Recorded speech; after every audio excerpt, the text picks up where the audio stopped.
Your eyes do not deceive you, ladies and gentlemen. The wait is finally over. 7 long days. I'm the real deal with all the sex appeal, Seth the Tennessee Dream Trivet. And this bearded Adonis sitting right beside me is none other than Jordan the Long Beard Lowry.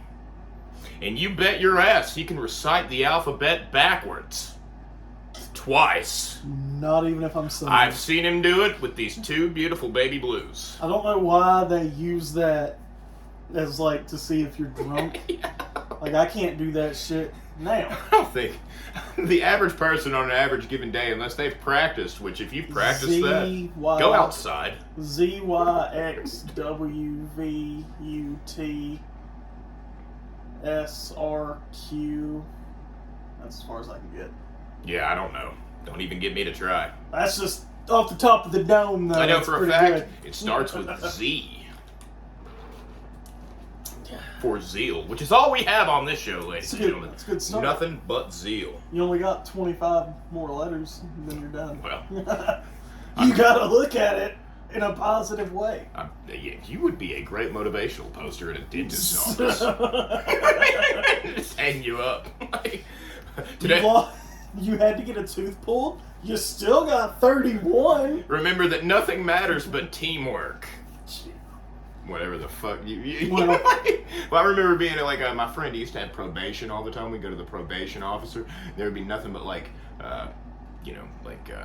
motivational posters for teamwork and parents and stuff. And I'm like, most of these people don't have parents.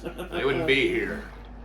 But anyway, we're gonna be covering Bon Iver. I thought it was Bon Iver. I had to be explained French. It's Bon Iver. Oh, see, he did it again. See, I can't. But anyway. They have this. They have an album. It's really good. It's called 22 a Million, and it's 22, a million, not 22 a million. Fun little play on words. Not I thought. 20 hyphen a million. How fucking creative. But anyway, we're getting into it.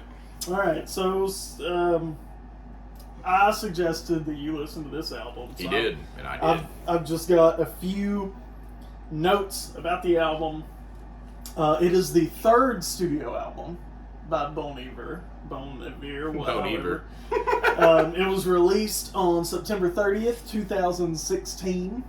I remember I was on vacation when this album got released. Oh, really? I was in Myrtle Beach at the time. Were you listening to it at the beach? I was. Did everybody have matching towels? No. Did someone go under a rock? No.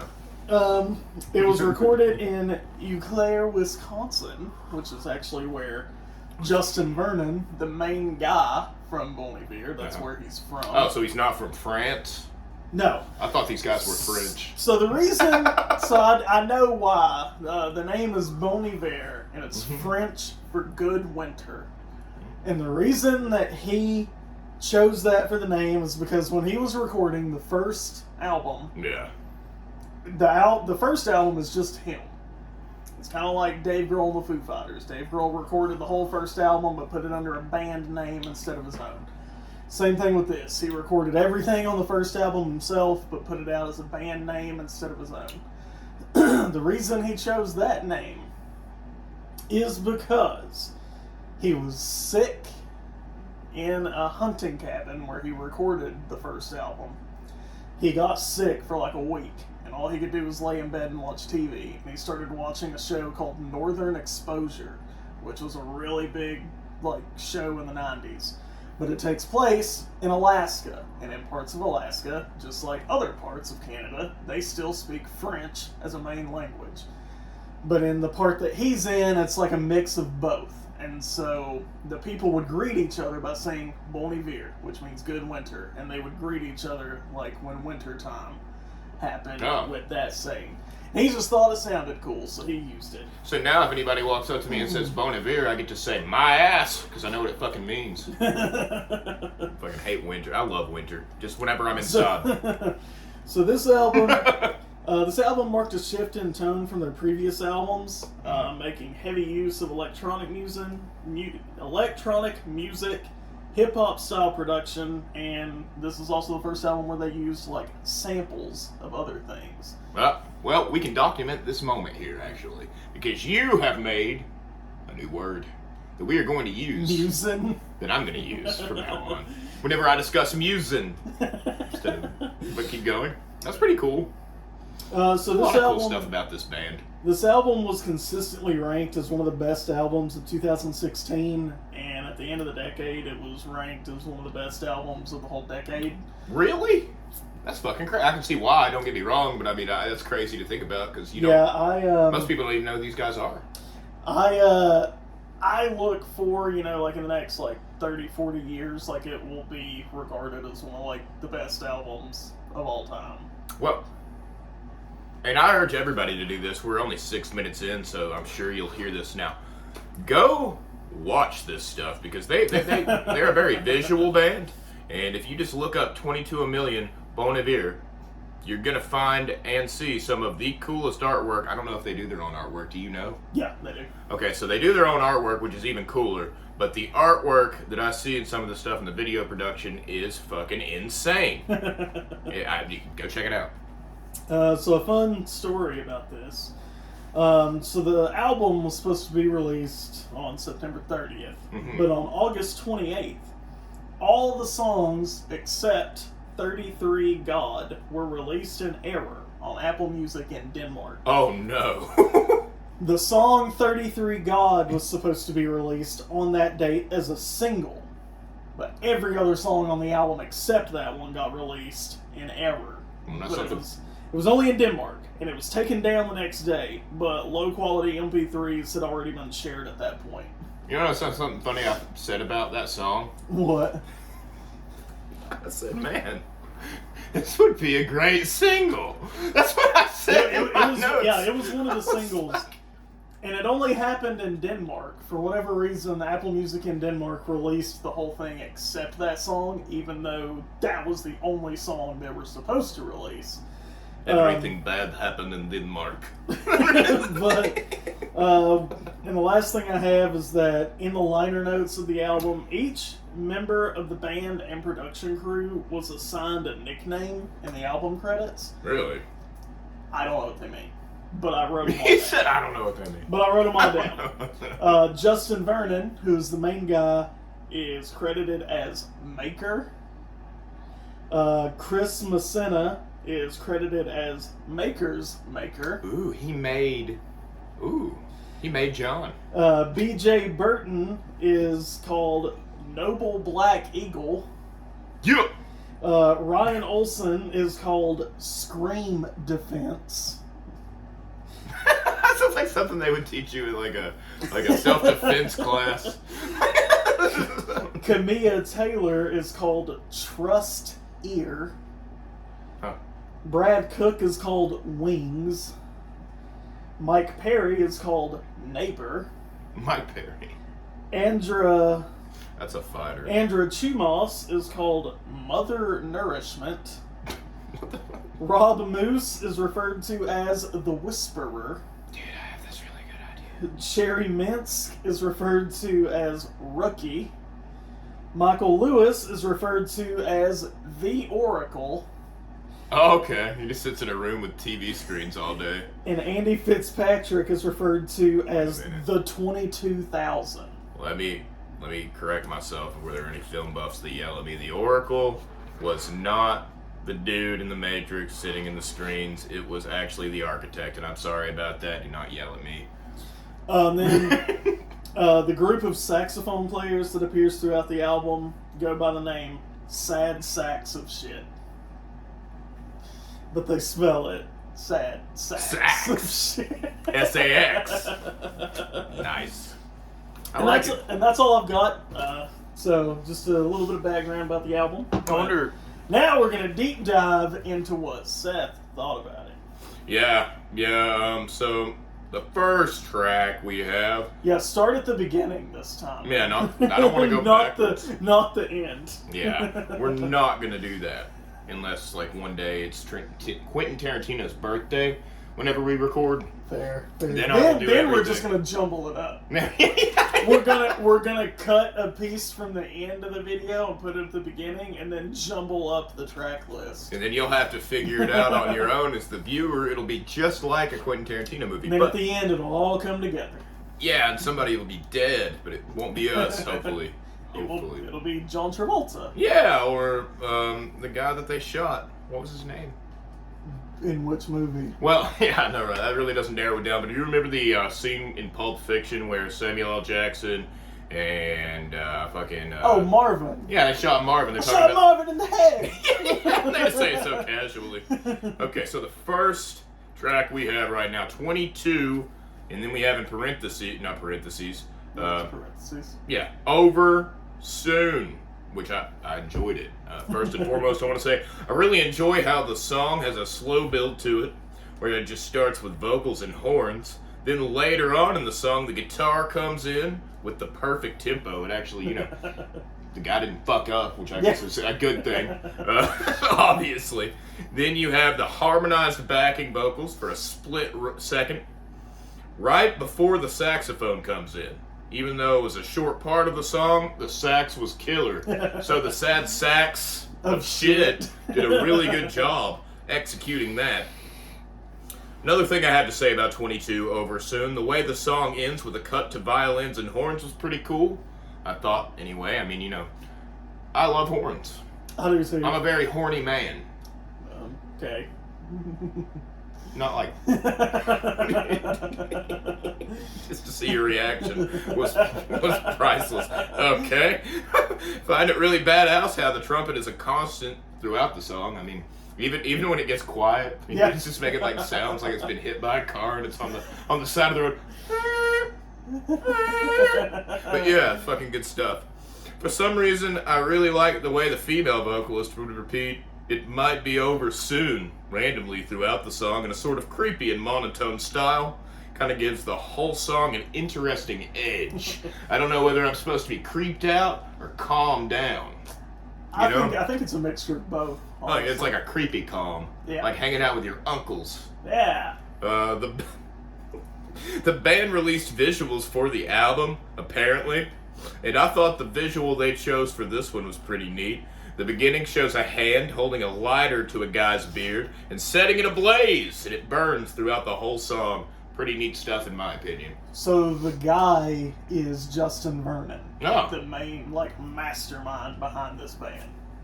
Well, doesn't have a beard now. My thoughts overall is that this is a perfect opening track. Nothing over the top, but definitely catches and keeps your attention, which is important. You want your attention kept, especially when you're listening to music. I don't know if you've ever listened to an album that doesn't keep your attention, but you're trying to give it all you've got to listen to it. I mean, I've had albums like that hit several times. Albums that I wish were good. Yeah, there are plenty of albums that I've listened to that I have wanted to like, but I just can't get into it. It's kind of like everything Bruce Springsteen does for me. See, I like Bruce Springsteen. The band for me that I can't do it with is Swans. That's actually a good thing, though, because, they're not that great. It's just so repetitive. I felt that way about the Beatles for a long time, too, but then I came around, finally. I like their later stuff. Revolver's a really good album, and, it's not about the Beatles, though. Revolver and everything after. I can't stand their crappy boy band love songs in the beginning. I will say, this song, even though, it, like I stated, nothing over the top, catches your attention and keeps your attention, it does feel somewhat drug out at times, but then you'll have some strong vocals or a random horn fill that saves it, which I found refreshing and creative just due to the fact that whenever you're starting to get bored of the song, it's like a little splash of color gets hit back onto the canvas that you've never seen before. You're just like, oh, well, that's pretty and new. It's going to keep me engaged. Letting the other instruments breathe instead of being a rock band that's like, we'll just fill the dead air with guitar solos. It's nice. It's pretty badass, honestly, because, there's only so many times you can play a chromatic scale. Probably need to turn this fan off. I forgot about that. Go ahead, then. And then we get to the score here. I'm going to have to give the score 8 out of 10. Oh, did you score it all individually this time? Yeah. Okay, cool. After listening to it a few times, I determined that the multiple backing vocal fills, saxophone solo, and violin ending really are what made the track an 8. Okay. Without that stuff, the song would have been super drug out and boring. Clearly they knew that, but without that stuff, it would still be a 7 for me. Oh, really? I like a somber and mellow tune. Okay. Yeah, it gives me winter vibes, which is funny because now I know what their name means. Every one of their albums. I assume that you're like me. Like almost every album has like a certain sound that makes me feel like it should be listened to in a certain season. There are albums that I'm like, oh, that sounds like summer, or oh, that definitely sounds like fall. Bon Iver, every one of their albums sound like winter. Which makes sense. Constant, consistent theme. Also, my favorite season. Winter? I do like to be in, I like it when it's cold. So you can just stay inside. You don't have to go anywhere. You can drink coffee and sit around the fire. We don't really have a functioning fireplace. But, that's the dream that I have. And then we have 10 Death Breast. That's the second. Yeah, so don't ask me about these titles. I don't know what that means, but I will tell you, I really like the use of auto-tune and layered vocals right off the bat. It kind of reminds me of Black Moth Super Rainbow, but less gimmicky.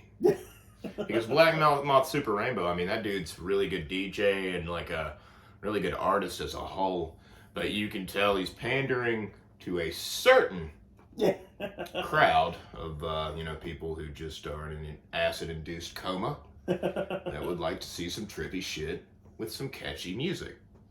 These guys kind of like that, but they don't rely on the gimmick of like, you know what I mean? It's not like a drug-fueled blah, blah, blah, blah, blah, blah, blah, jerk myself off a little bit and then you guys give me your money type thing. It's actually, they worked on it. That's what I'm saying by less gimmicky. You don't rely on the gimmick. The gimmick only gets you so far, in my opinion. Yeah. I'm not like one of those guys that says, gimmicks are bad! But I mean, if all Guar was, this is an example, if all Guar was just a bunch of guys in costumes, I highly doubt I'd be into it. Nah. You know what I mean? Their songs have to stand alone as well. I love the constant stomp drum beat throughout the song because it's catchy. And I don't know about you, but anytime you hear a stomp drum beat like that, kind of gets you motivated, gets you moving, gets you wanting to do stuff. Yeah. Gives you some energy. I like how it was pretty neat how they were able to blast the bass to the point where when it normally would never work or be considered too high, these guys somehow managed to pull that off and make it sound good.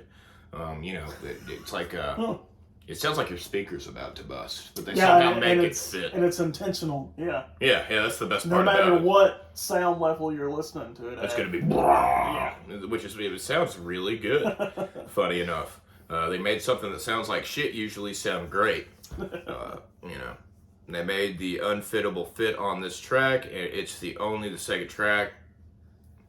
Off to an awesome start. Towards the end, it sort of turns into a funk soul tune with the vocals, which really highlights how great the vocals are of this group. Yeah. Honestly, just to be honest, they harmonize so well together. It's weird. It's like they were meant to meet each other. Once again, great use of auto-tune. These guys are smart with it. It's not used for the entire time, just certain sections, which doesn't make it feel overused. Isn't that annoying? Yeah. To have it seems like when anybody gets a fucking auto-tune software, they're trying to be T-Pain for some reason, because he's like the king of auto-tune. But there's only one T-Pain, and he somehow made it work. Yeah, Nobody else could make it work. The sad thing is, too, like, he only used it to add effects and enhance his own songs. He's actually a really good singer. Yeah. He is a great singer. Have you heard any of his a cappella stuff? Yes. Because it's really good. There's a great NPR Tiny Desk concert with him. Ooh. Yeah. I'm going to have to watch that later. I like T-Pain a lot.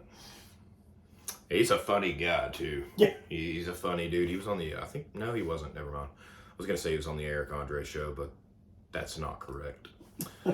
The way everything from the vocals to the instruments was layered and blended together was great for what the song is, a short but hard-hitting burst of psychedelic energy. That's really all it was to me. Yeah. I was like, man, I could trip to this. Thoughts overall? Great way to transition from the opening track. It breathes a little more energy into the album while simultaneously managing to keep the overall tone of the opening track. Again, I am loving, I'm not in love. That's just, what do they call that? A Freudian slip. Not a Freudian slip, but, or all your, dyslexic. I'm dyslexic. I was like, blah, blah, blah, blah. But anyway, it seems like they took the time to make sure everything was in the right place at the right time. None of it feels rushed or leaned on at all. Perfect song to transition to. And what I mean by leaned on is they weren't using all that stuff for a crutch. It actually helped the production more than, well, man, we've run out of ideas for this spot, so just let the bass kind of ring out and play over everything. You know, it was actually placed somewhere. And favorite lyric. I have a favorite lyric. Ooh. I'm an orphaned in our northern lights. I've never heard anything that you know, he's talking about fucking. The young man is talking about fucking.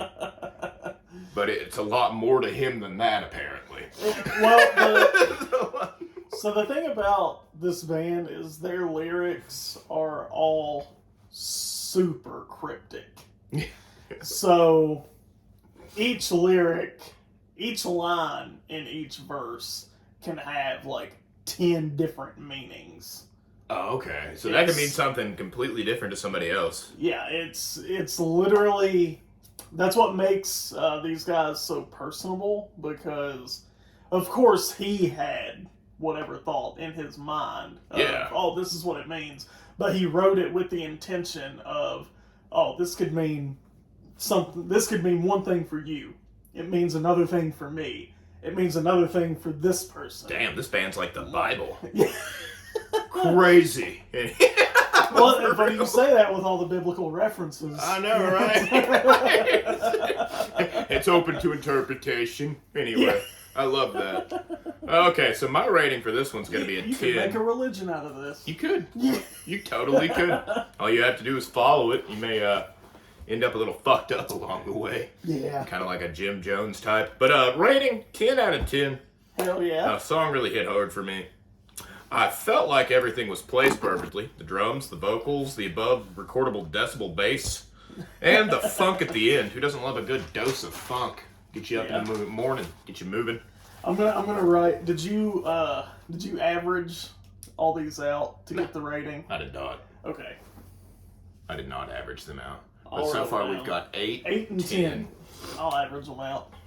This would be a great track to show someone who's new to the band. It'll make you bob your head before you even notice you're bobbing your head. So, yeah, I mean, I feel like I would show somebody this if they were like, I've never heard of Bon Iver. I'd be like, oh, okay, well, let's throw on this track here. It's honestly probably their least accessible song, too. Really? And so, yeah, so honestly, it would be a good idea to show them this, because it's like, this is as weird as they get. So if you like this, you will be able to handle everything else. Yeah. Which is important. You know, whenever you're showing somebody something new. My thing is, I'd want to show them the visual and everything. Yeah, it takes on a whole other experience if you watch the visuals with it. That's what I like about visual bands, man. I mean, you got like, let me think here. To give you a good example. Well, War's a good example of a visual band. They'll tell a story while telling a different story, but at the same time, it's the same fucking story. So, crazy. Funny you say that. When Childish Gambino released Because the Internet in 2013, I went and saw him live in 2014. Because he released that album in December and then went on tour like the next March. Yeah. So I went to Atlanta for this concert. I bet that was dope, though. Dude. I bet you had a great time. It was a great You time. went to Atlanta to see him? Atlanta to see Childish Gambino. So Sorry, I had a fucking killer show. So yeah, the show was like 3 hours long because he did like 3 encores. And he came out on the last encore and he was like, "Yeah, we don't usually do this many encores, but we're in Atlanta. Look where I'm at. We got to." I came here from here. Yeah, he's from there. So, but what I was gonna say is that album tells a story. It's a concept album if you listen to it all the way through because of the internet. He, in concert, performed the album backwards, and it told a different story. I'm not the only one. I see you, Donald Glover. I see you. But mine didn't tell a different story like yours. It wasn't as creative. I'm just dumb. And misorganized due to ADHD. Undiagnosed ADHD. Adult Self-diagnosed. ADHD. Yeah. Let's see here. The next song is my favorite from the album.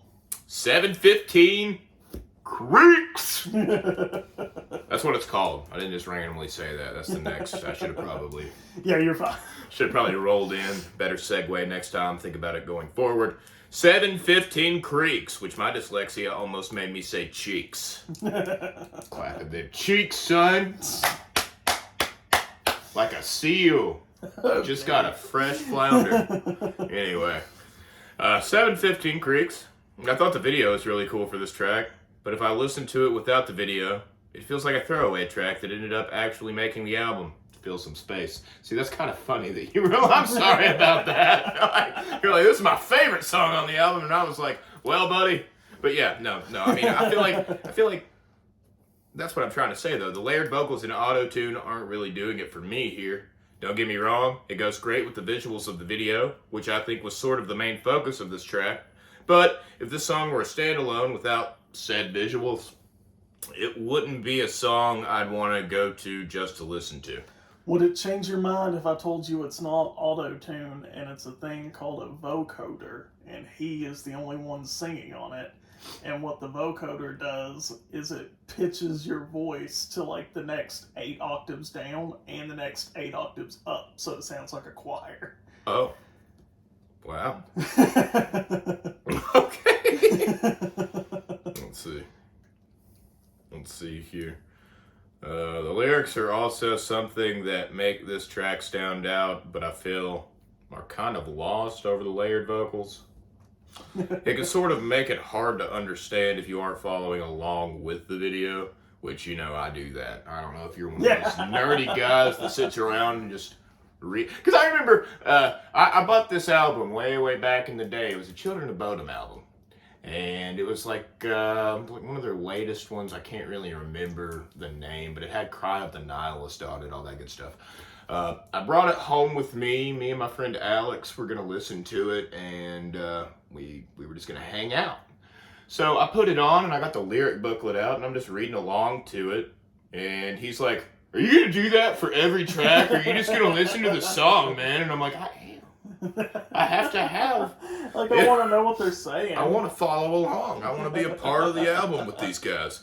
But, yeah, so basically, I love how the video feels like an old school PowerPoint with clip art from 2005. I don't know why. I just found that was kind of cool. I did.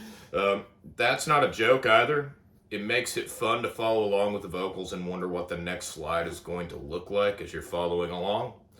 My overall opinion, not the best track if it were to stand alone, in my opinion. These guys seem sort of like an artsy visual band. This was me before I knew the whole thing. Yeah. So, these guys seem sort of like an artsy visual band, though, so I can't really hold it against them. Plus, the visuals in the video are pretty neat. If I were rating this based on the complete package of the song and video, it would be a 10 out of 10. Okay. Just based on display. But just the song. 4 out of 10. Okay. Not the worst thing in the world, but it definitely doesn't stand out as a track you'd want to show people without the video. It's actually kind of a boring track, just in my opinion. The production outshines the lyrics, which are a big selling point for the song in itself. Without the video, This song feels like a filler track that somehow made the cut at the last second. Once again, the full package would be 10 out of 10. It's one of those rare moments where the video actually saves the song. Kind of like R. Kelly's Trapped in the Closet. That video used to play literally every day of the week when it first came out on MTV2, and I was completely captivated every time. I was only 8 years old, but I was still captivated by that video. However, if you listen to the song without the video, it is the most fucking ridiculous song you have ever heard. It is, yeah, it is. My favorite lyric from this song, though, is "Low moon, down the yellow road. I remember something, that leaving wasn't easing all the leaving in my bonds. And as certain as it is evening, at is now is not the time." What? Yep. You basically have to break it down. It's basically I remember something, that leaving wasn't easing all the heaving in my bonds, which is kind of like a, I would imagine, kind of makes me think of veins and his blood pressure. He's not calm where he's at. And leaving didn't help. That's exactly what leaving the situation did not help. And at a certain evening, as it is now is not the time. Basically, he doesn't feel like he'll ever find that time. That's what I get from it. I mean, that's what I get from it, yeah. It's just, it's always going to be anxiety-riddled pain. Which who doesn't love a good song about that, especially in these days, where everybody seems to have an anxiety disorder. Yeah. Because we don't need enough cucumbers and kale, according to whatever YouTube channel you're subscribed to this week. Okay,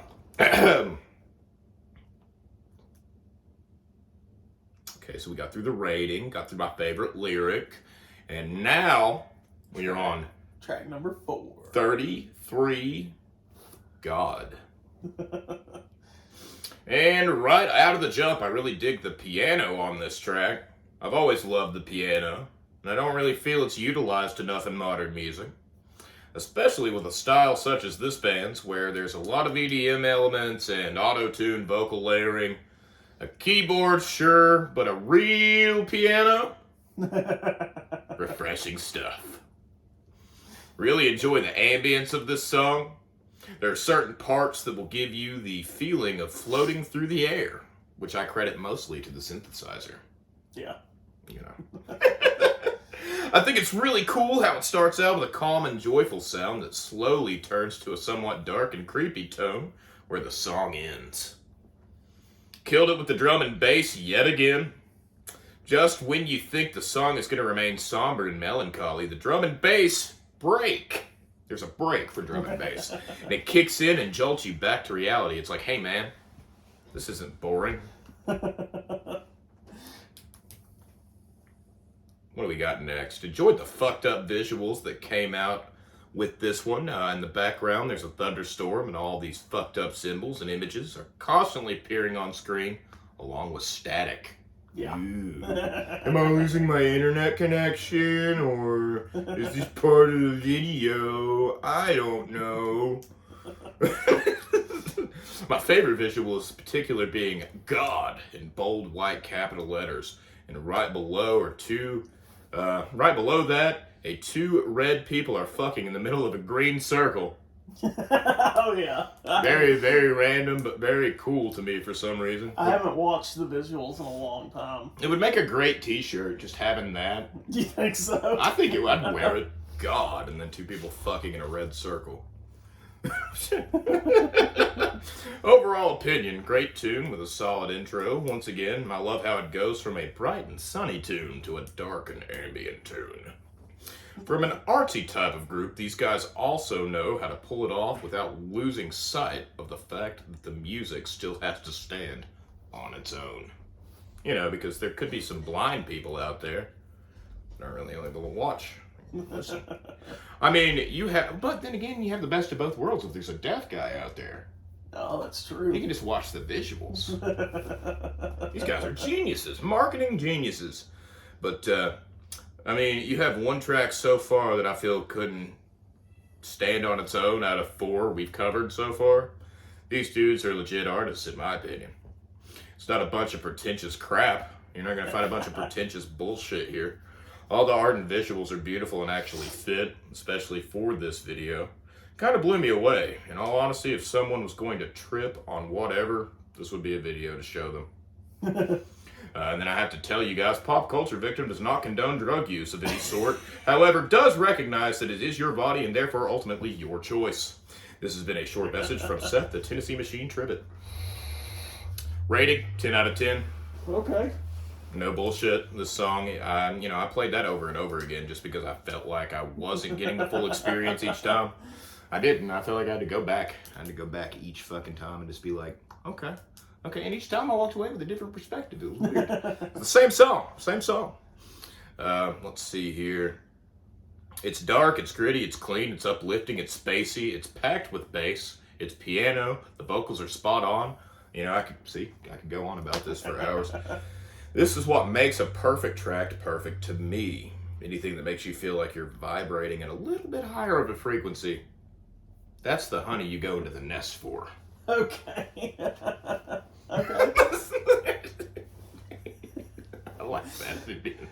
That's the honey you go into the nest for. What the fuck kind of shit? But anyway, favorite line? It's like a Bon Iver lyric. Yeah, right? I was inspired. Inspired at the time. Favorite line is the company stalling. We had what we wanted, your eyes. That could be a metaphor for many things, but in this case, I feel like it's talking about modern religion. As a whole, modern religions have had the eyes of people for centuries and have managed to keep them captivated enough to empty their wallets and line their pockets.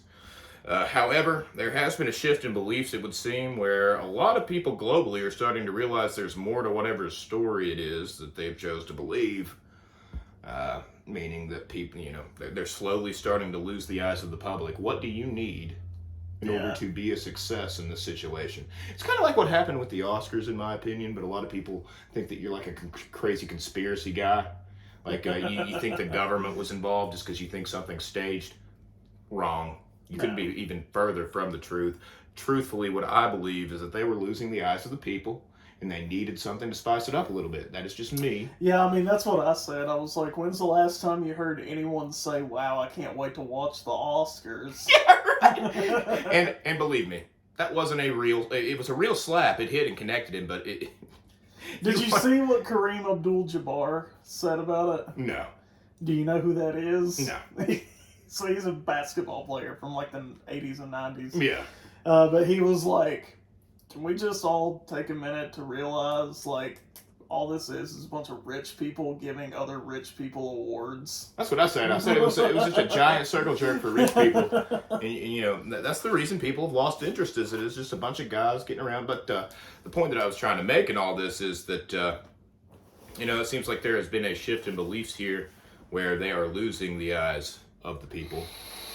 And that's kind of what this is displaying to me. It's funny that happened as we are talking about this album and this track happens to be here, because that is a great example of what's happening here. Is that eventually people lose interest, and you have to keep their interest somehow. How are you going to do it? Yeah. So if you let's see, track number 5, 29, Stratford Apartments. Number Stratford Apartments. Sorry. My bad. I don't know. So all this stuff kind of makes me feel like I really am dyslexic, the way they write this shit down. The titles of the songs are ridiculous. Yeah. A solid acoustic jam that I actually enjoy, which is somewhat of a rarity. Oh, yeah, you don't really... It's not that you don't like acoustic music, it's just not something that you gravitate towards usually. Well, here we go. There have been times in my life where I've automatically tuned out due to acoustic guitar, but I'm glad I've started to come around. This was a very chill experience for me, and I really enjoyed the mellow aspect of it after all the crazy EDM type stuff. It's like, hey man, calm down. Ease the seat back. Clearly, from my previous comments, I don't hate auto-tune, and I think it can be a pretty badass enhancer for music in general. That being said, I find it cool how they just randomly decided to throw it in a track with zero auto-tune. This track has no auto-tune. that we know of. Yeah. These vocalists are absolutely amazing, and it's really showcased in this track the most, in my opinion. I can see that. You know, they really got to bring it, so to speak, you know. You can really hear the harmonies, and everything was recorded so crisply that it just kind of blows you away. Especially when they just randomly belt out in unison towards the middle of the song. Kind of sounds like they're doing some kind of weird seance. I can see that, yeah. Badass. The listing of this track fit perfectly for the album, in my opinion. Everything was kind of wild and heavily produced. Throughout the entire album so far, it had a very mellow tone. But this doesn't really... this doesn't rely on heavy bass tones or crazy catchy drum fills. It takes you to an even mellower headspace when you didn't even think it was possible to do so. The horns meshed really well with the piano on this track, but didn't overcast the peacefulness of the guitar. They just kind of added to that calm without taking away from it, which is important because, you know, you don't want one thing overshadowing the other. Favorite lyric, there's no meaning anymore. Come and kiss me here again. Deep. I've always liked that lyric too. Deep. Overall, one of my favorite tracks on the album. In all actuality, this may be the track on the album that stands out the most for me due to the simplicity of the song. Somehow not killing the vibe of the album, but actually enhancing it. Up the volume, baby. Okay. These people can sing.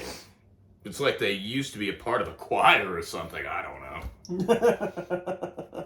10 out of 10. Flawless. Not really going to go any deeper into that. Shit, okay. Not really. That's all you need. That's all you need. All right. Because I'm pretty sure I already broke it down.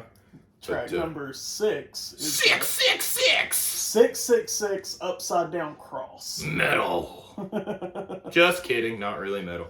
But keeps the mellow tone of the previous track, but at the same time gives a more kick for you production-wise. I love the drum fills in this song. Me too. I think I may mention that somewhere. I'm not sure. But somehow they managed to build off of the weird elevator music melody that starts out in the song. These guys can make the simplest melodies end up becoming some of the most catchy and outlandish sounding jams. And it's really highlighted with this track. Okay. Visually, they did the same thing here. If you go watch the video for this one, it's just the number 666 with a backdrop that changes color. If you're following along with the lyrics like the nerd I am, it kind of messes with your eyes and head a little. As dumb as it sounds, I like when groups do stuff like that. You know, it keeps it fun and interesting for the music nerds out there. It does. It keeps it fun and interesting. You know, I didn't go into that thinking that anything was going to fuck with my head. There were going to be any optical illusions or anything. That just adds to the allure. You know, you can go try that out. I like how the chorus changes one word each time it comes up. That's something that I thought was kind of cool. Kind of cool how the song is sort of written out as a conversation that you're only hearing one side of. Oh yeah, it does change the word because it starts out with I've heard, I've learned, and then I've laughed. Yep. Yeah. That's actually, I like how the chorus changes one word each time it comes up. I heard about it bit by bit. I learned about it bit by bit. I've laughed about it bit by bit. Kind of showcases the steps that whoever's perspective this is written through had to go through to process being left out to dry. Yeah. Favorite line? I'm still standing in the need of prayer. The need of prayer. Yeah. I shouldn't have really repeated I'm still standing in the need of prayer. Yeah, exactly. I'm still standing in the need of prayer. But overall opinion, I like the song because it sort of signifies the mood shift for the album as a whole. I don't know if you noticed, but after track 5, the rest of the album, the 5... It's very mellow. Yeah, just all of a sudden changes, it shifts gears. Suddenly we've reached a point where things head in an extremely ambient direction, which 100% works. Kind of reminds me of the Cockatoo Twins or something like that. On your first listen, it'll keep you wondering what direction we're going to go. Is it going to randomly pick back up? Do you know? It's going to, because they always have those hard-hitting drum and bass tracks that we've heard in previous tracks, or is it going to stay this newfound path of mellow? Bottom line, it keeps things interesting for the listener, which is the main thing. If you're listening to something and it doesn't catch your attention, Yeah. 9 times out of 10 sucks. I mean, it's not gonna go anywhere.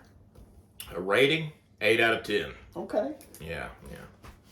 I really like the tune, but it wasn't really all the razzle-dazzle of tracks past. Okay. Still a really solid song, something you could show first-time listeners that would at least captivate them before sitting down for the whole show. You need tracks like that. Would have been great. It would have been a great single to drop before the album. Just a taste of what they can do visually and musically to rope the listener in. Kind of dig it. You know what I mean? It's a very smart marketing strategy. In track number 7, we have 21 Moon Water. I didn't have a lot to say about this. Okay. I really didn't. It's actually my least favorite track on the album. Well, technically Creeks is, I guess, right? You rated that one a 4. That is a good point. I gave this one a 5. But very tranquil and peaceful song. Something you could sit down and relax to, meditate, or have some wine, whatever chills you out. Point is, it's super chill and once again, super ambient. I like how it goes from peaceful and tranquil in the beginning to absolute chaos at the end. Yeah. Was an interesting turn. Yeah. Let's see here. Rating overall, 5 out of 10. I'm gonna have to correct myself on this because I said probably my least favorite song on the album. It's your second least so far. Second least favorite song on the album, which was a big letdown for me due to the title being so cool. In all honesty, even though I found the turn from peaceful and tranquil to absolute chaos and insanity interesting, if they would have left it at peaceful and tranquil, it would have been a 7 out of 10 for me. Okay. It kind of ruined the entire vibe whenever they went, towards the end there and kind of just went crazy. I don't like it. But my favorite lyric, I really can't pick a favorite line. In complete and total honesty, I love the whole thing and think it would be a great poem. It's just the way the song was constructed that shot it down for me. Okay. So the lyrics are perfect. I mean, if you go read the lyrics. It was musically. Yeah, and it's just, really, the only reason is that part at the end. That part at the end fucked it. And that's just due to the fact that, I get what they were trying to go for. It's kind of like an explosion type of thing at the end, but it really wasn't coherent for me. Okay. Like I was like, this is pretty incoherent stuff. Once again, that's just toward the end, though. Then we have track number 8. Which is called 8. Circle. And this gives off a very soft rock feel. It helps keep the shift of the album while at the same time breathing some energy back into it so you're not falling the fuck asleep. Yeah. The horn break is placed perfectly and enhances the beat and vocal drop by a million. Yet again, another example of how to take absolutely nothing and build it into something miraculous. One of those tracks that builds on itself both vocally and instrumentally, which is a really cool thing. I like a build. It's like you're walking up a hill. Yeah. And then when you finally reach the end of the song, you get to look at the fucking, either the horizon or whatever, valleys, prairies, creeks, whatever the fuck. That's what you're looking at. I don't know if these guys make their own art, but apparently you've confirmed that they do now. The visuals for this jam and every other jam on the album are fucking badass. That's a quote. A lot of this stuff could be tattoo worthy if I had the time and money. It could, because the thing about it for me is tattoos. I've always wanted to be like really cool artsy stuff. It really doesn't particularly have a meaning other than just the art itself. Yeah. Everybody's like, you should have a meaning for your tattoos. And I'm just like, that's not accurate. Do whatever the hell you want. Especially if it's cool, it's cool. Art that's cool. I've got 2 tattoos. I've got a Sagittarius archer on this arm because I am a Sagittarius.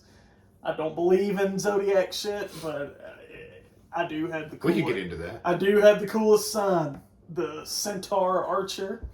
And then I have just a fucking lion's head right here for no reason, other than I thought it was cool. He's a lion, ladies and gentlemen. This man right here. Other than I thought it was cool. I mean, just get what you want. Yeah. Somehow reminds me of Imagine Dragons meets Phil Collins. Like if Imagine... I can see that. It's like if Imagine Dragons was good. Yeah, I can see that. I I would probably say this is the most accessible track on the album. Yeah. That's the vibe. The vibe gives off to me, as funny as that is, like if they finally learned to play more than just one tempo of Imagine Dragons. Yeah, if they finally learned to just chop it up a little bit more. My overall opinion of that is a solid soft rock song that makes me want to stick around to see exactly how the album wraps up. You know, I was like, I wonder how we're going to end here. Favorite lyric. Not sure what forgiveness is. Too much for me to pick up. Yeah. Yeah. I don't feel like I really need to explain that. You know? Rating, 9 out of 10. Okay. Great jam that keeps you wanting more. You know, you want more out of something, you're going to get more out of something because there's one more track, ladies and gentlemen. I hope you're happy. 2 more tracks. 2 more tracks, ladies and gentlemen. I hope you're happy. Track number 9 is called 45. Once again, it makes you want to see exactly what direction the last 2 songs are going to take. Ooh, boy. Are we going to go down the soft rock boulevard? Kind of. Don't ruin it for me. Oh, okay. You know what? The analogy's over, folks. You know we're going to take that one. But anyway. Well, what I'm trying to say is they go both directions. Yeah, they go both ways. They're getting laid either way. That's the best thing about it, man. People don't understand, you know. I mean, in all honesty, I'm jealous of the bisexual community. Speaking of that, have you seen the videos on? It's like the new TikTok trend that I actually think is funny. It's parents like filming their kids without their kids knowing and just like roasting their kids. That's hilarious. One of them was like, it was the mom standing in the kitchen and she's like filming with like it up, and you see the kid washing dishes in the background, and the text says, "How is this motherfucker bisexual and still single? You got unlimited options."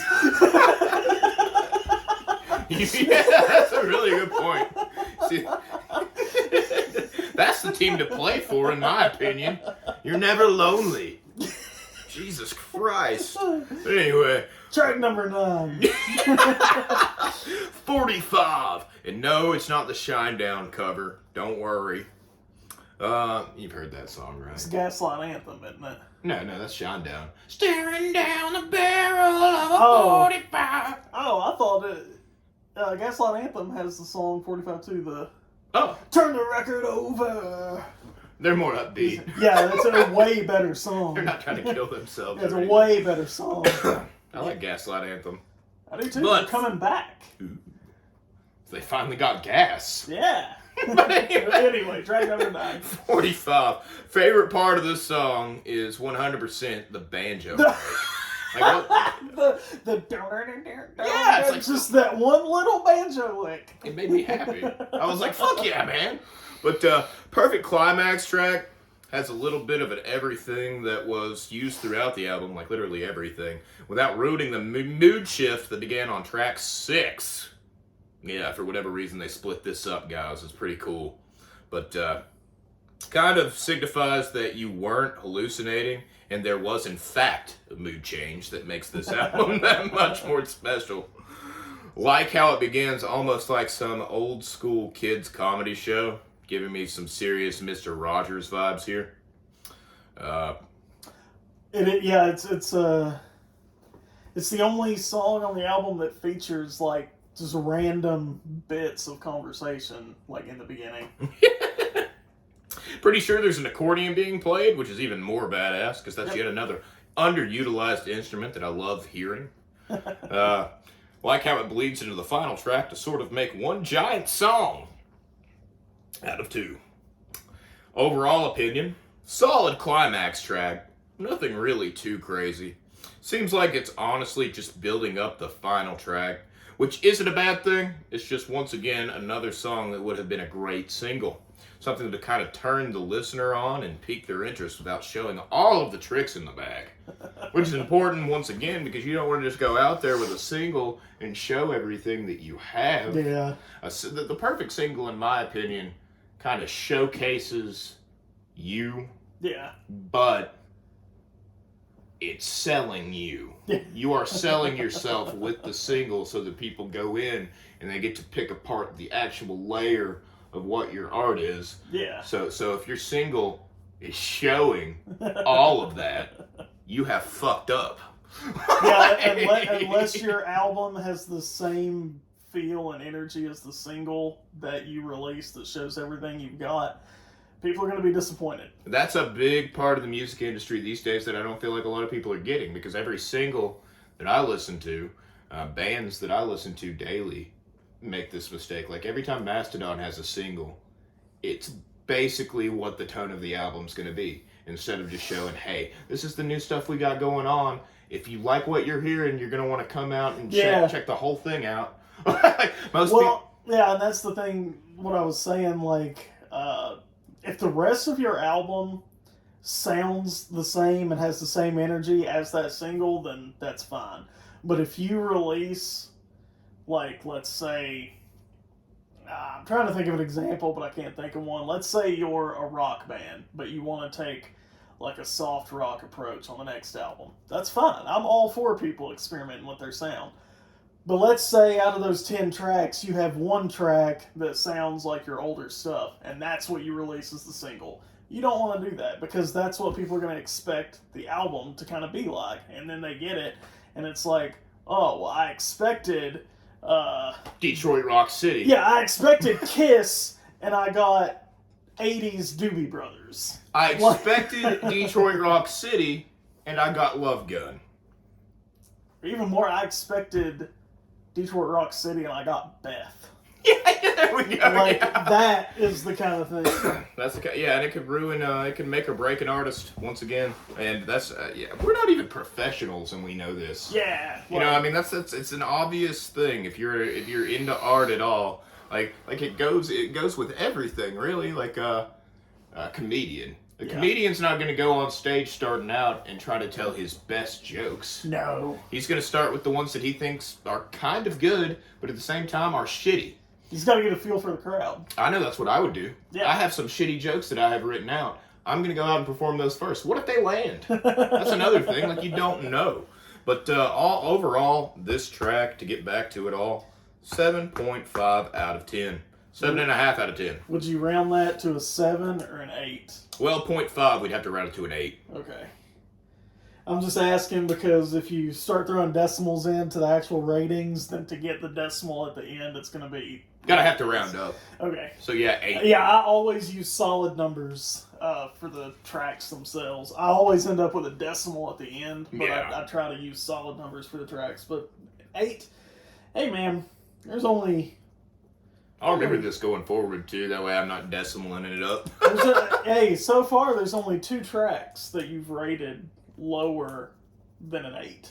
Oh, yeah, man. And that they were still good to me, too. That's another thing, is that they were still good. It's just I didn't think that they blended very well, I guess, is the best thing to say. And the they last were kind of...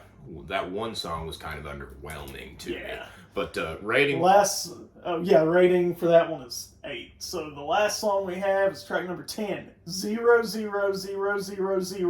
million. Million!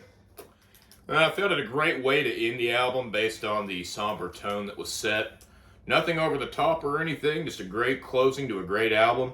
Not really much to say other than that. My assessment was short and sweet, like the ending of the album. 10 out of 10. Oh, shit, okay. Great way to end the album. Keep the somber and melancholy tone that began from track 6 on. So it's not like they're trying to turn it all around and just waste their efforts calming you down. Yeah. Like they're going to stick with that and end with it, which is good. Because if they would have tried to go all crazy at the end with some kind of weird, like, concerto bullshit, I would have been like, dude, what are you doing? So with all the ratings, it comes out to a score of 82 out of 100, which for the decimal would be an 8.2 overall. Nice. 1 out of 10, it would be an 8.2.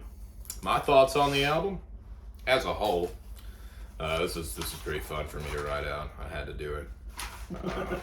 I thought it was a pretty solid album overall. I really enjoyed it. I like how visual they are with their music.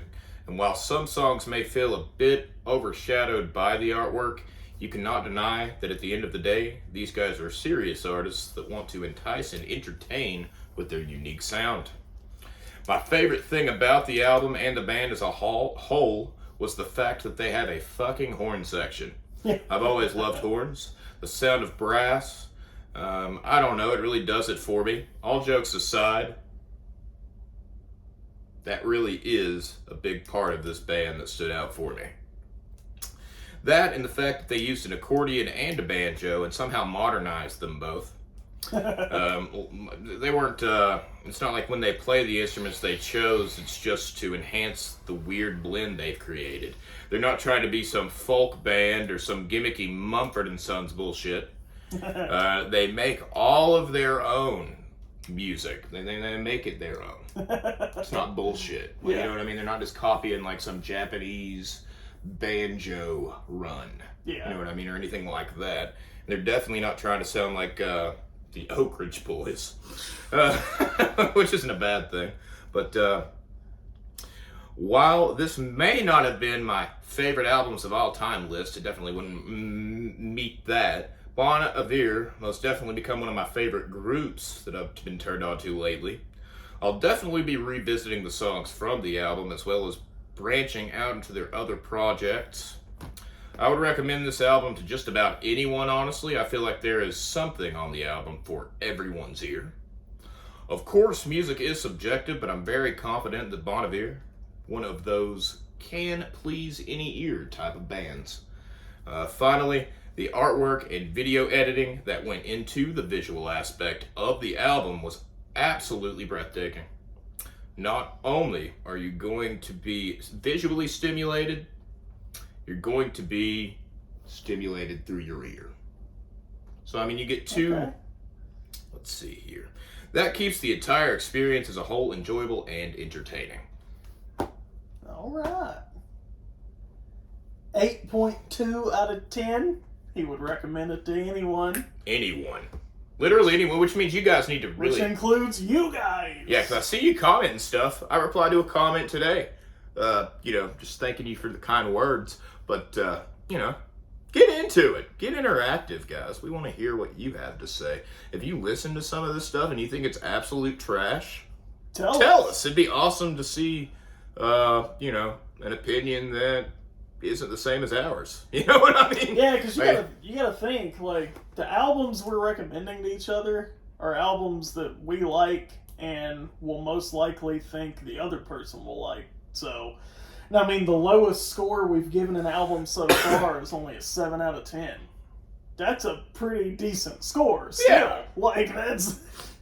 We've had 2 10 out of 10s already. Yeah. And if you're enjoying the show, if you're liking the stuff we're putting out, also let us know.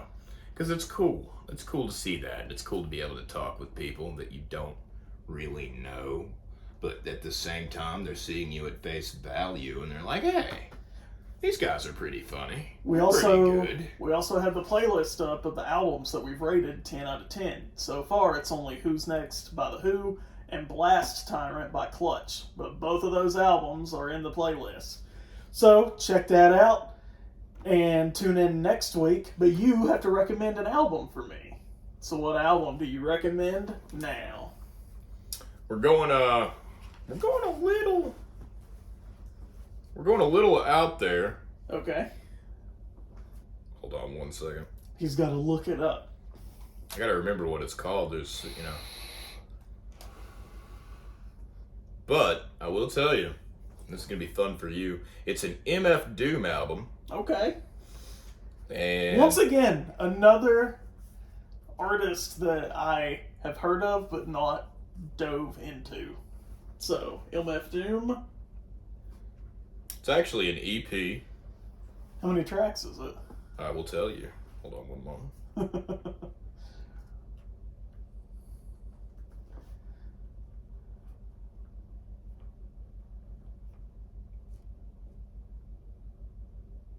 Let's see. Sorry this is taking so long. This guy's apparently... It is called Born Like This. It's actually a full album. It's 43 minutes and 42 seconds. Foreign Like This. Born Like This. Born Like This. Yeah. Okay. Full album. It would appear one of his last albums, actually, before he passed away. Okay. But it's really, really good. Really solid stuff, and I think you'll enjoy it. All right, well, tune in next time, and we will discuss MF Doom, Born Like This.